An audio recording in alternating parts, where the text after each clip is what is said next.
Hey everybody, this is Dave with Spinnerack Studios and welcome to my channel. It's been a while since I've done a video. Just a lot of busy things going on in my life. Very busy at work, working on some large projects that have required overtime and just personal matters, and also went on a week vacation to Chicago, and of course gone both the weekend before and the weekend after, and I'll talk a little bit more about that. But I wanted to do a quick video here because, first of all, I owe a couple people thanks for a couple AOKs, and then we'll take a quick look at comic books with records. But anyway, the first AOK I want to mention is Micah over at Graphic Man. Graphic Man is a channel that has been growing.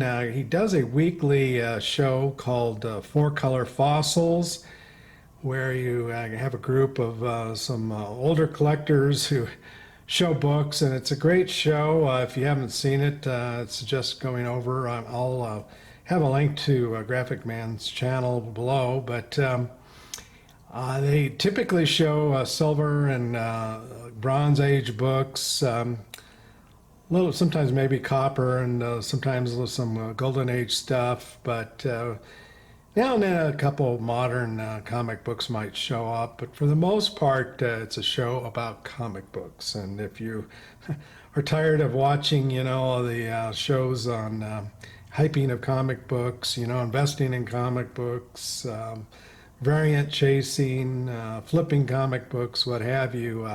If you're kind of tired of that fare, well then head over to Graphic Man's channel and watch a show about people who love comic books and who collect them for their collectability, for their artwork, for the writing, and just the pure enjoyment of it.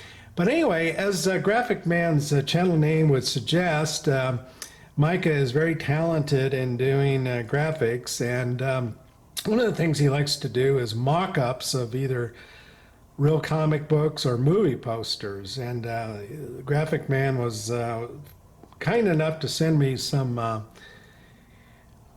little posters of some of the mock-ups he's done. And here's one of Combat, and except you can see that one of the characters has been replaced with Beetle Bailey. And note up here in the corner it says Beetle Bailey Combat, but there's Beetle Bailey in action, kind of action you never saw him in his news strip. But anyway, it's just fabulous little mock-up, and a lot of his stuff, is just done, tongue-in-cheek, just a lot of fun. Here's another one. This is actually, I believe, from a movie poster, The Quiet Man. John Ford's greatest triumph, except he's had John Wayne in there and Maureen O'Hara.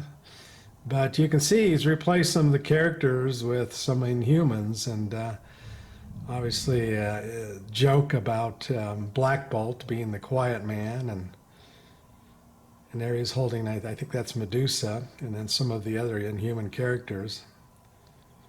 But once again, just a really clever mock-up of a movie poster. And next, we have a movie poster, The Amazing Colossal Man, except been replaced with a couple Avengers there.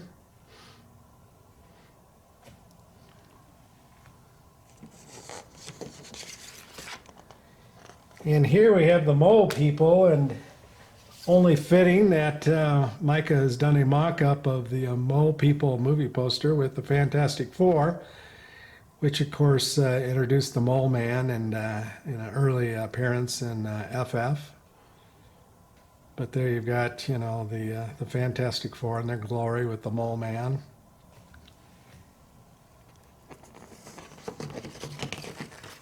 And then finally, and my favorite, and I specifically requested this one from Micah, here we have a Richie Rich. Now, there was a Richie Rich Billions, but Micah's changed it to Richie Rich Bitcoin.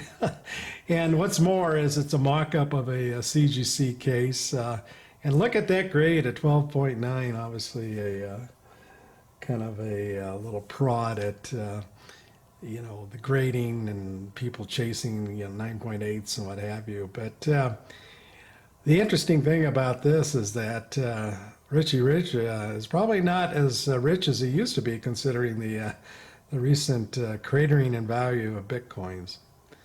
But anyway, these are the posters that Micah sent me, and Micah, thank you very much.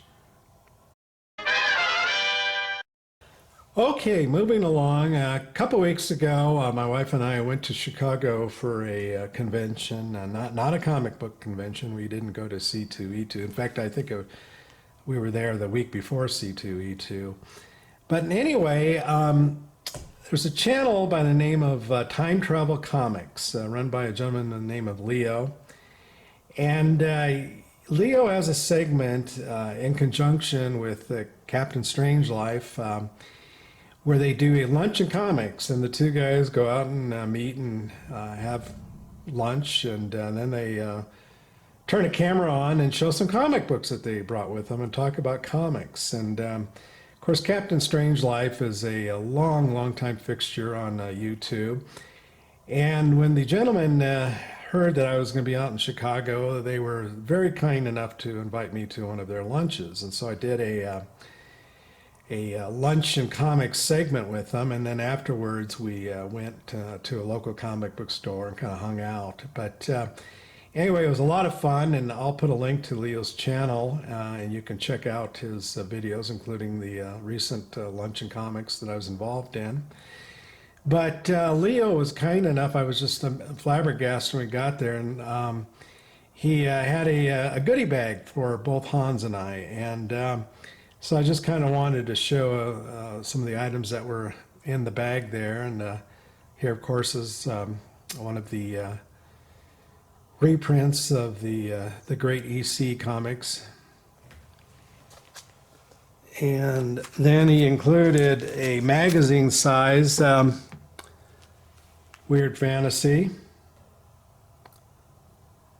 Fabulous art, in these.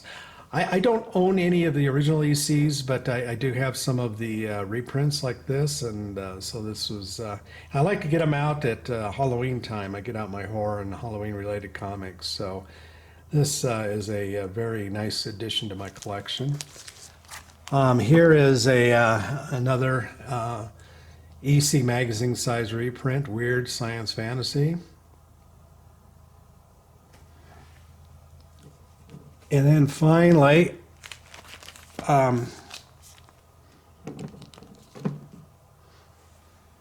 Leo threw in the bag a book-size edition of the Thunder Agents Archives, Volume 3.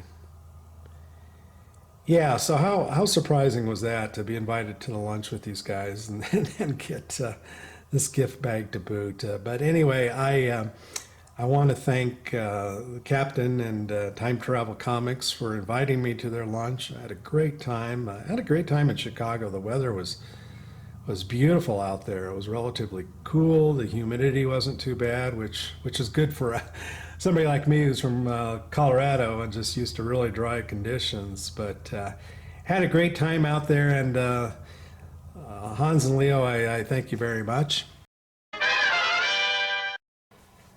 Okay, I wanted to do a final segment on this video and show you something that maybe you've never seen before. And I'm not talking about the comic you see in front of you. Most of you have probably seen or heard about these. This is from around 1974. I think they call it Power Records comic book and record set. And this, if you probably recognize the cover, it's a reprint of an Amazing Spider-Man issue. And I should have done my research before I sat down and filmed this, but I think I'm going to guess that this book was, I don't know, around issues 150, maybe 160 of the Amazing Spider-Man series. But anyway, it was reprinted, and what they did is they put a 45 RPM record in there and had some voice actors essentially read the comic book in character. And you can Google it or on YouTube search for Power Records, Amazing Spider-Man or Fantastic Four, and generally speaking, come up with videos where the record is playing. So this particular issue, I can't show you the record because it's still encased in its original shrink wrap. But you might think that this was perhaps the very first time that comic books and a record were combined, but I don't think that's the case. And the reason I say that, here from 1946 is a comic called Talking Comics, Lonesome Octopus. And the book is about the size of a late Golden Age comic book, so it's not oversized or anything like that. But and the record did not come inside the comic book, but somehow they packaged it, I'm guessing, with this. Here is the record sleeve, and you can tell there's the same cover. But let me take this out here for a moment. And let me reach around the camera here. So here is the record. And two-sided. This is a 78 RPM record, which was kind of the standard back in the 40s. And I think on 78s you only had maybe 3 or 4 minutes of recording per side. But I don't have a record player, so I can't play this record. But I assume that it's basically the same as the 1970s power records, and that is that it talks, if you can see, about music and the person who produced it. So evidently it was set to music, and I think it was also set to voice actors. And let me on the back of the album sleeve is actually there must have been a song on the record called "Song of the Octopus." There's the sheet music essentially to it.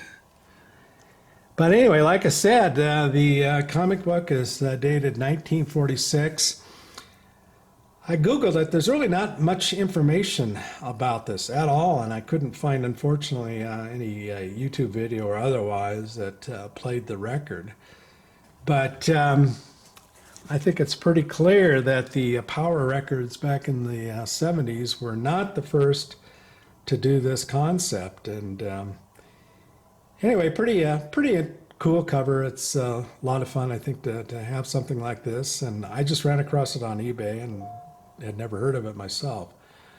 All right, well, anyway, that concludes my video, and once again, I thank Time Travel Comics and Captain Strangeliffe and also Graphic Man for their kindness, and I hope you're all doing well, and we'll talk to you later. Take care.